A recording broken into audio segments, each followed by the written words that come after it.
तो अगर तुम एक ऐसे इंसान हो जो हमेशा कहते रहता है कि मुझे किसी की ज़रूरत नहीं, मुझे किसी दोस्त की ज़रूरत नहीं, दोस्त तो बस बेवकूफ़ बनाते हैं, वो सब फेक होते हैं, मुझे किसी की ज़रूरत नहीं है, तो ये वीडियो तुम्हारे लिए है। तुम कहते हो कि मैं आज़ाद हूँ, मैं इंडिपेंडेंट हूँ, मुझे किसी की ज़रूरत नहीं, लेकिन इस ज़रूरत के पीछे एक डर भी छिपा होता है। हाँ, ये सब सुनने में बड़ा कूल लगता है, स्ट्रांग लगता है, पर मेरा तुमसे एक सवाल है, तुम सच में अकेले खुश हो या तुम खुद को ये कन्विंस कर रहे हो? क्योंकि ये मानना आसान है कि मुझे किसी की जरूरत ही नहीं, इंस्टेड ऑफ एक्सेप्टिंग, ये कहीं ना कहीं तुम्हें हर्ट होने का डर भी जरूर है। और असली आजादी वो है जब तुम्हारे पास लोग तो होते हैं पर तुम्हें उनकी जरूरत नहीं होती, तुम्हारी आइडेंटिटी उन पर डिपेंडेंट नहीं होती। तुम्हारी वाली आजादी वो है जहां तुम्हारे पास कोई है ही नहीं। और ये तो बहुत अलग चीजें हैं, एक स्ट्रेंथ है, दूसरा कोपिंग मैकेनिज्म है। तुम खुद नोटिस करो, जब भी तुम्हारी जिंदगी में कुछ अच्छा होता है, प्रमोशन, अचीवमेंट या कुछ भी, तुम्हारा पहला थॉट क्या होता है? चलो इसे किसी से शेयर करते हैं, किसी को बताते हैं, और फिर तुम्हें याद आता है कि यार मेरे पास तो कोई है ही नहीं, तो तुम उस फीलिंग को क्या करते हो? सप्रेस कर लेते हो, खुद से कहते हो कि चलता यार, कोई बड़ी बात नहीं है। पर वो एक्साइटमेंट वो धीरे धीरे कम होने लगती है, वो हल्की हो जाती है, क्योंकि सेलिब्रेशन अकेले करना मुश्किल होता है, मीनिंगफुल नहीं लगता। तुम अकेले क्या ही कर लोगे, अकेले नाचने में मजा भी नहीं आता है। या जब कोई बुरा होता है, जब कुछ गलत हो रहा होता है, तो तुम्हारा मन होता है कि किसी को बता दूं, अपने मन की भड़ास निकाल दूं, पर तुम्हारे पास कोई है ही नहीं, तो तुम वो भी अंदर ही रख लेते हो। तो तुम खुद से कहते हो कि मैं तो स्ट्रांग हूं, मुझे किसी की जरूरत नहीं। लेकिन स्ट्रेंथ का मतलब इमोशन को दबा देना नहीं होता। असली स्ट्रेंथ तब होती है जब तुम अपनी फीलिंग को एक्सेप्ट कर पाओ, जब तुम उन्हें समझ पाओ और उसको हेल्दी वे में एक्सप्रेस कर पाओ। रात को कभी तुमने वो खामोशी महसूस की है, जब सब सो चुके होते हैं, तुम्हारा फोन साइड में रखा हुआ होता है और अचानक से दिमाग में एक थॉट आता है, अगर कल के मुझे कुछ हो जाए तो कौन नोटिस करेगा? और फिर तुम उस थॉट को जल्दी से पुश कर देते हो, खुद को बोलते हो कि यार बस एक लोनली थॉट है, ज्यादा कुछ नहीं, मैं ठीक हूँ। लेकिन सच तो ये है कि अगर इंसान अंदर से पूरी तरह फुलफिल्ड हो तो वो सवाल बार बार इतनी गहराई से आता ही नहीं।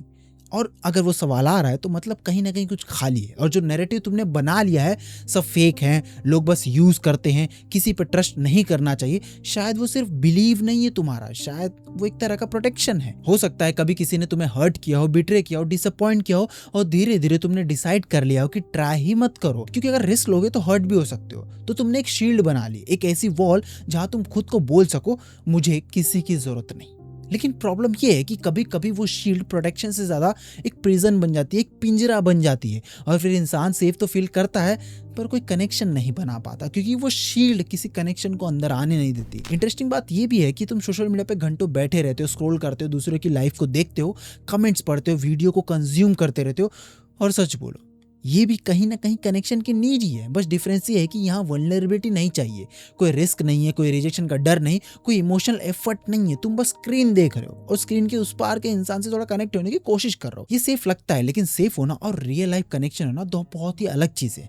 और फिर प्रोडक्टिविटी का एक्सक्यूज दे दो कि मेरे पास तो टाइम ही नहीं है फ्रेंडशिप के लिए। लेकिन खुद से पूछो, जब तुम्हें फ्री टाइम मिलता है तो वो कहीं ना कहीं खर्च हो ही जाता है, कहीं ना कहीं स्पेंड हो ही जाता है। स्क्रोलिंग कर लेते हो, बिंज वॉचिंग कर लेते हो, गेमिंग करने लगते हो, या फिर कोई रैंडम डिस्ट्रैक्शन में चला जाता है।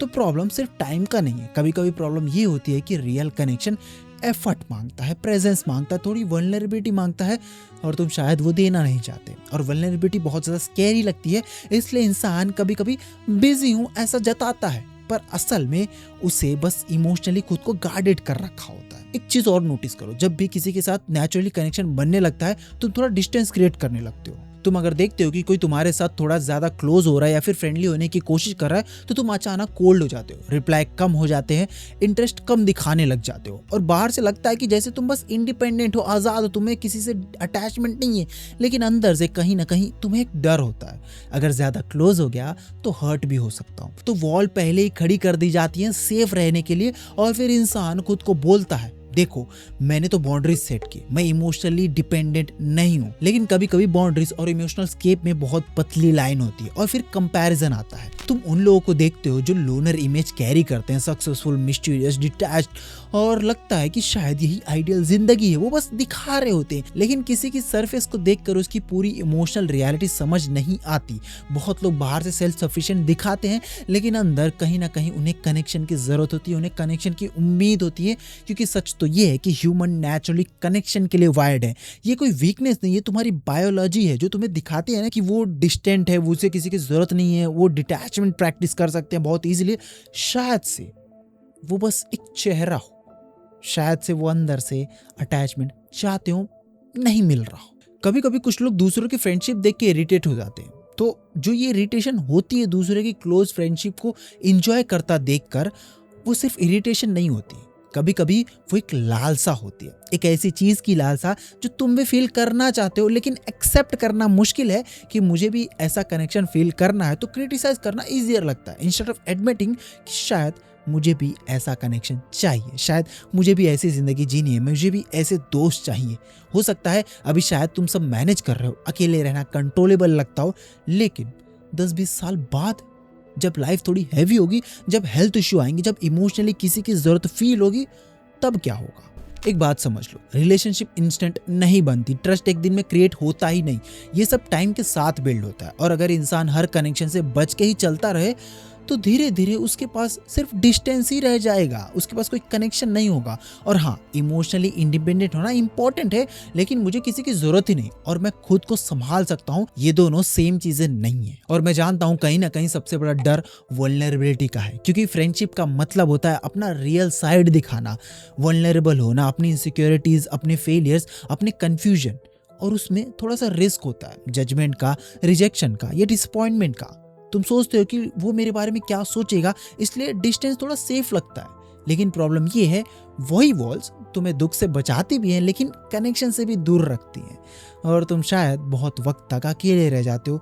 और कुछ लोग तो बदकिस्मती से सारी जिंदगी अकेले जाते हैं। रियल कनेक्शन परफेक्ट इमेज से नहीं बनती, वो ऑनेस्टी से बनती है, वल्नरेबिलिटी से बनती है। तो शायद नेक्स्ट टाइम जब कोई तुम्हें जेन्युइनली तुम्हारे पास आने की कोशिश करे तो तुरंत उसे पुश मत करो, थोड़ा सा रुकना, थोड़ा सा अलाव करना, थोड़ी सी बातचीत होने देना। अनकंफर्टेबल लगेगा, रिस्क भी होगा, लेकिन हो सकता है वही चीज वर्थ इट निकले, क्योंकि जो फीलिंग एक रियल ह्यूमन कनेक्शन देता है वो किसी स्क्रीन, किसी वीडियो, किसी डिस्ट्रैक्शन से मिल ही नहीं सकता। तुम स्क्रीन पे वैलिडेशन ढूंढ सकते हो लेकिन वो कनेक्शन नहीं मिलता। और हाँ, ये सच है कि कुछ लोग जेन्युइन नहीं होते, टॉक्सिक लोग होते हैं, फेक लोग भी होते हैं, कुछ लोग हर्ट करते हैं, लेकिन इसका मतलब ये नहीं कि हर इंसान वैसा ही होगा। अगर तुमने सबको एक ही कैटेगरी में डाल दिया तो प्रॉब्लम ये है कि तुम सिर्फ टॉक्सिक लोगों को ही नहीं, अच्छे लोगों को भी अपनी जिंदगी से बाहर कर देते हो, क्योंकि कहीं ना कहीं सबको रिजेक्ट करना इजी लगता है, डिफरेंशिएट करना एफर्ट मांगता है। और सच तो ये है कि लोनलीनेस आज के टाइम में एक साइलेंट एपिडेमिक बन चुका है। इंसान खुद को कन्विंस कर लेता है कि वो ठीक है अकेले, लेकिन अंदर ही अंदर बॉडी और माइंड दोनों कनेक्शन मिस कर रहे होते हैं। हम बायोलॉजिकली वायर्ड है कंपेनियनशिप के लिए, तो तुम अकेले कैसे सर्वाइव करोगे? इसीलिए कभी कभी मुझे किसी की जरूरत नहीं, स्ट्रेंथ से ज्यादा एक सर्वाइवल स्टोरी बन जाती है जो हम खुद को बार बार सुनाते रहते हैं। ये एक सी कहानी बन जाती है जिसमें तुम अकेले ही होते हो। तो चॉइस तुम्हारी है, या तो वॉल्स उतनी ऊंची बना लो कि कोई हर्ट ना कर सके और कोई जेन्युइनली तुम्हारे पास भी ना आ सके, या फिर एक्सेप्ट करो कि कनेक्शन में रिस्क है, वल्नरेबिलिटी है, लेकिन वही असल जिंदगी है। क्योंकि एंड में इंसान को सिर्फ ये रिग्रेट नहीं होता कि उसने ट्रस्ट किया और हर्ट हो गया, बहुत बार असली रिग्रेट ये होता है कि उसने ट्राई ही नहीं किया, कि उसने कोशिश ही नहीं की असली कनेक्शन बनाने की, वो बस सेफ गार्ड चूज करता गया मीनिंगफुल लाइफ की बजाय। तो शायद शुरुआत बहुत बड़ी ना हो, लेकिन एक स्मॉल स्टेप से तुम शुरुआत कर सकते हो। किसी पुराने दोस्त को मैसेज करो, कोई कन्वर्सेशन को बढ़ने दो, से अवॉइड मत करो, अपना रियल सेल्फ दिखाओ, और शायद धीरे धीरे तुम्हें रियलाइज हो कि सही लोग एग्जिस्ट करते हैं, और जब वो मिलते हैं तो जिंदगी खूबसूरत लगने लगती है। और तब समझ आता है कनेक्शन वीकनेस नहीं था, वो तो जिंदगी का सबसे रियल पार्ट था।